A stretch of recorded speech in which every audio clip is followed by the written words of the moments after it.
Now, on this question about the Mesopotamian War, everybody knows why they oppose it, don't they? Everyone's clear on what their reasons are. We were told wrong things. We were given inaccurate information by dubious governments. We were sort of cheated into a feeling that our delegations at the UN had overstated the matter of weapons of mass destruction and terrorism. In fact, when you think about it, you'll find that it's probably even wrong to mention Saddam Hussein in the same breath as weapons of mass destruction or terrorism. I have a couple of tests of my own for whether people know what they're talking about when they're talking about Iraq. Anyone who says that Saddam Hussein was, okay, a bad guy, doesn't know what they're talking about. You hear that said quite a lot. They don't know. They don't know what fascism feels like. They don't know what it's like to see families forced at gunpoint to applaud the torture and execution in public of their family members. They don't know what it's like to see 180,000 members of the Kurdish people, at a minimum, killed by poison gas in the northern provinces of Iraq. They don't know what it's like to see at least that number of Shia Arabs killed in southern Iraq. They don't know what it took, Anglo-American, British-American policy, to put a no-fly zone from 1991 onwards over those two zones to make sure that those two genocides could not be replicated. They don't know what it would be like to be a citizen of Kuwait or Iran, seeing Saddam Hussein's army coming over the horizon, attacking your civilians in that way, abolishing, in one case, the whole existence of a member state of the Arab League and of the the Islamic Conference and of the United Nations, abolishing it, annexing it, making it part of Iraq. They didn't hear the speech from Saddam Hussein saying the only mistake he ever made was that he invaded Kuwait before he'd finished the nuclear weapon. He should have done it the other way around. First get the nuclear weapon at the Tuwaitha reactor, which we found as a result of the Kuwait war when we weren't looking for it. Get the bomb first, then invade Kuwait, then ask them what they're going to do now that I've invaded it. Don't do it, don't get it the wrong way around. We lived at this man's permission for a long time. We lived by his warrant.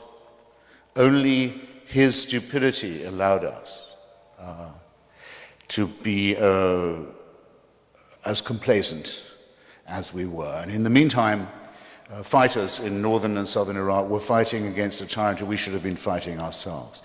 The liberation of Iraq, in other words, the decision that we had to move the Iraqi people and the region into a post-Saddam era, will stand, I'm convinced, as one of the greatest decisions of American statecraft, as one of the things that American soldiers, male and female, and politicians who voted for it, those who've defended it, will be proudest of in the future of any decision we've ever made. Despite the ridicule, despite the incompetence, despite the failures, despite the disappointments, let us review what we've done. First, we have removed a keystone state of the Middle East from the control and sole ownership of a psychopathic crime family who owned all of Iraq and treated its people as if they were disposable citizens. I remind you that this keystone state occupies a choke point on the Gulf and an arterial carotid point in the world economy that cannot be left to the control of a fascistic mafia. I remind you further that it exists between the exorbitant Sunni Wahhabi theocracy of Saudi Arabia and the no less exorbitant Shia theocracy of Iran, that it is the keystone that allows us, yes us, we who have the right to do this, we who have the right to insist on oil, we who don't have to be ashamed of mentioning oil in the same breath as democracy, to say, if we can recuperate Iraq, if we can recuperate its oil industry, if we can stop it being the private property of a psychopathic crime family, we can not only help the Iraqis, but we can undercut the monopoly or the duopoly of Shia Iran and Wahhabi Saudi Arabia. Does anyone think this is a matter of indifference? Or is anyone willing to get up and say, you, sir, very good for you.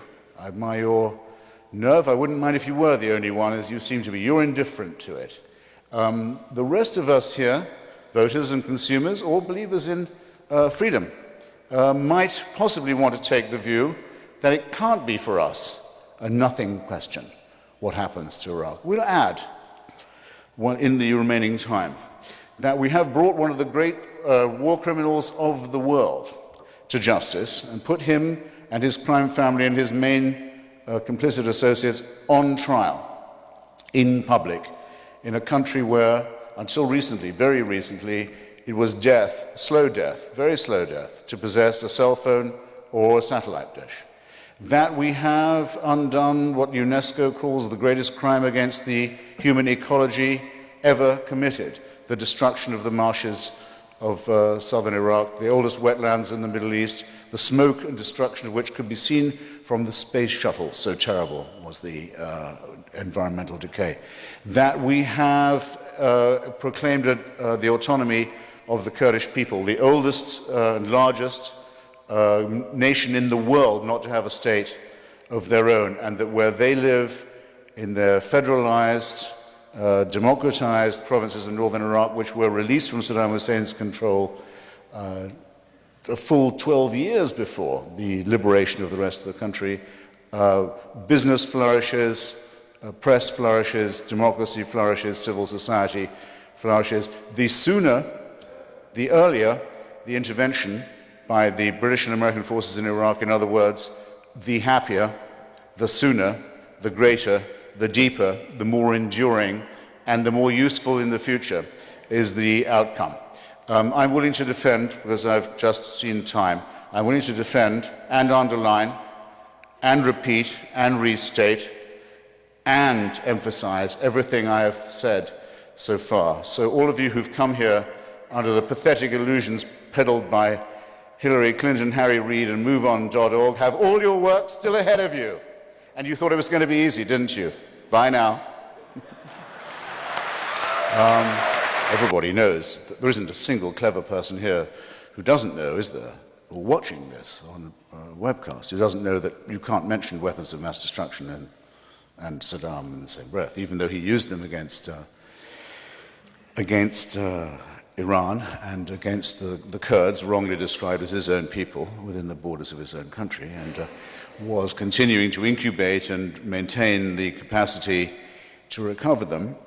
However, for actuarial purposes, let me just say that having enforced the resolutions that governed this question in the case of Iraq, we forced the capitulation of Colonel Gaddafi, whose stock of WMD we had underestimated. When he came in, and he didn't surrender, I might add, to Kofi Annan or Jacques Chirac. Where did Colonel Gaddafi come a few weeks after the fall of Baghdad to say, okay, you can take all my stockpile now and put it in Oak Ridge, Tennessee, where it now is, which is where it should have been? He didn't come to Kofi Annan. Hold your applause, comrades. I know I'm never going to get any from a comrades. But thanks for trying. I sort of appreciate it. He didn't come to Kofi Annan or Jacques Chirac or the prostituted, equally prostituted Gerhard Schroeder, the real blood for oil pimps and prostitutes who constituted the leadership of the anti-war movement in European politics. No, he came to Tony Blair and he came to George Bush, said, I give up. Okay, let's have a look at this big stockpile that Colonel Gaddafi's got all this time. It's bigger than we thought, much bigger than we thought. We accused him of a lot. It was much worse than we thought, as it had been with Saddam Hussein at the time of Kuwait, much worse than we thought. Well, let's have another look. Where's he got it from? Where's it come from? It's come from North Korea. And it's come from Pakistan, our ally. So by walking back the cat, as it's called in Washington, we discover from this capitulation the AQ Khan network. We shut it down. Or at least we put its leader under house arrest, at least for now. At least we put the North Koreans in the frame, and they know we've got them. This is the biggest non-proliferation victory there has ever been for any US administration ever in history. That's the first thing. The second is we catch the guy who rolled Leon Klinghoffer off the deck of a cruise ship in the Mediterranean, who avoided arrest when he was caught, had to be released, because he was traveling on a diplomatic passport. A what passport? A what passport? A diplomatic passport. What diplomatic passport? An Iraqi diplomatic passport. Just like Abu Nidal had been traveling on, just as like every other terrorist gang you've ever heard of in the Middle East had been headquartered in Baghdad. We shut that down too. You think this is nothing, you think it's nothing. You want to sneer at it and say, Bush says, mission accomplished? Sneer. Go on, sneer. These achievements are real. There are four reasons for which a state, previously sovereign, may lose its sovereignty, may be deemed to be outside the law. They are four. I'll recite them quickly. 1, violations of the Genocide Convention, which we have signed. And by the way, by all means, let's impose this on Sudan. And by all means, let's impose it on them for Darfur. And on China for many other offenses too. Because just as China has backed Saddam Hussein, and just as it backs Robert Mugabe, and just as it's backed the worst elements in Burma, so it has been behind many of our woes in the Middle East. So that's the first thing. The Genocide Convention may not be violated. We've signed it. It mandates that you must move to punish or prevent genocide. Second, a regime loses its sovereignty if it violates the Non-Proliferation Treaty. Iraq has used weapons of mass destruction on its own territory and on the territory of others. Third, you may lose your sovereignty if you give aid, comfort, and harbor to international terrorist groups. Iraq is multiply convicted of this. And fourth, for occupying and invading the territory of other nations, which Iraq had done several times, continued to do, and was intending to do again. This is not, unfortunately, the case with all the despots we'd like to get rid of. The cheap point that Peter ends with, saying, if you're going to do Saddam Hussein, don't you have to do anybody, must reach the critical standard I've just mentioned. The 4 great offenses: repeated, flagrant, gross, and intentional, and going to be repeated, all of them again. It was essential that we move Iraq and the region into a post-Saddam Hussein era, and the woes that have fallen upon us, the second thoughts we're bound to have, the worries about the blunders that we made while doing it, none of which I would deny, and some of which I know more about than you could dare to know. I know things about what went wrong that would curl your hair. Still, none of these can impeach the idea that we did it not too soon, but much too late, and that only therein lies our shame. Thank you. You've been a very eloquent critic of empire throughout your career, and as a young man, I admired you a great deal for it. Are you prepared to admit now that the United States adventure in Iraq is also an adventure in imperial activity? You asked this audience what a person who acts as if God is on their side acts like, and I would suggest to you that that person acts much like the candidate you supported in 2004, George W. Bush, in particular as regards the adventure in Iraq. Yes. No, I quite understand your point, and my response would be the following, and I hope you're ready for it. And I'll do my best. And those who did that clapping thing that they still haven't, is this: everything the United States has done in Iraq has been imperial, since 1968, at least. When the Central Intelligence Agency claims that it helped install the Saddam Hussein wing of the Ba'ath Party, follow me here, not just the Ba'ath Party, bad enough, a fascist party with some Stalinist inflections, but the Saddam Hussein wing of it in power in Baghdad. That's how the CIA claimed to have acted in 1968. The United States was still an empire in 1974 when Henry Kissinger promised the Iraqi Kurds American support in their fight against Saddam Hussein with the backing of the Shah of Iran and Israel, and didn't tell them that he was about to sell them out when Saddam Hussein and the Shah of Iran were going to make a handshake over their dead bodies. That was just as imperial. It was, the United States was an empire when Jimmy Carter gave a green light to Saddam Hussein to invade Iran in 1980, and told them that with American intelligence supplied by satellite through Saudi Arabia, that they would achieve a swift victory over the Iranians and probably recover the Arabic-speaking territories of Khuzestan, of Persia, for Iraqi control. That war, we reckon, I've been to the cemeteries in Iran and in Baghdad of that war, probably not less than 1.5 million casualties. I haven't factored in all the casualties. All of these were imperial.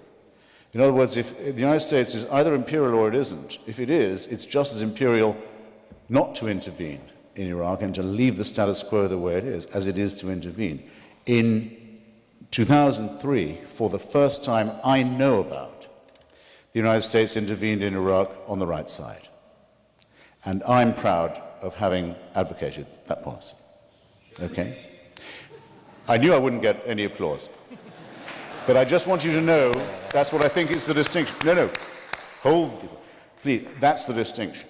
Now, there was, not to intervene would have been just as imperialist, and that was the attitude that Kissinger, Scowcroft, Bush Sr., Pat Buchanan, the other elements of the conservative and imperialist right did advocate, because these are the Saudi lobby who are the core of imperialism in my hometown of Washington. They said, no, leave Saddam Hussein as the buffer state. We like things the way they are. Don't you tell me that's a non-interventionist policy, okay? And don't tell yourself that, because you're letting yourself and your MoveOn.org friends off much too lightly, okay? Voila. And you thought it was going to be easy, didn't you? Bye now.